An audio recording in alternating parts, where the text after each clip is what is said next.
साथीहरु आज चाहिँ हामी कोकुरातिर घुम्न आएको छौं कोकुरा क्यास्टलमा घुम्न आएको यहाँ चाहिँ के हो के हुँदो रहेछ यस्तो राम्रो इसिच्यान जाडो भएको छैन तर है फुकुओका जतिको जाडो छैन है यता 2 घण्टा ड्राइभ गरेर आएर के चाहिँ रमाइलो लाग्यो त तिमीलाई ठिकै छ तिमी सुत्यौ तिमी सुत्दिने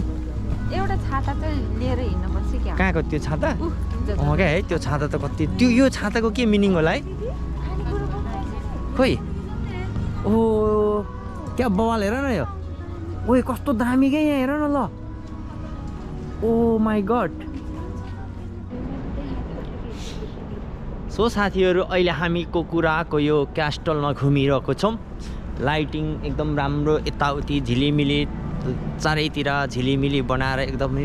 रमाइलो बनाएको रहेछ रमाइलो ठाउँ बनाएको रहेछ अब जो जापानमा चाहिँ न्यू इयरको छेउछाउ यो क्रिसमसको छेउछाउ चाहिँ यो लाइटहरू एकदम जताततै जोड्ने अनि झिलिमिली गर्ने पुरै हुन्छ नि एकदम त्यो रमाइलो गर्ने रमाइलो ठाउँहरू रमाइलो बनाउने गर्छ अनि त्यही भएर यसो हल्का चिसोमा बाहिर निस्किन एकदम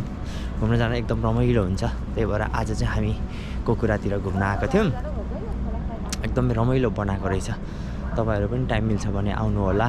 9 बजेसम्म चाहिँ ओपन हुँदो रहेछ हैन अनि त्यही भएर तपाईहरुलाई टाइम मिल्ने जतिले आउनु होला जाडो भएको छैन तिमीलाई यो खोलामा आएको त जाडो जाडो भयो यो हावा अलिअलि चल्यो नि त अघि हावा चलेको थिएन अहिले अलिअलि हावा चल्यो त्यही भएर नि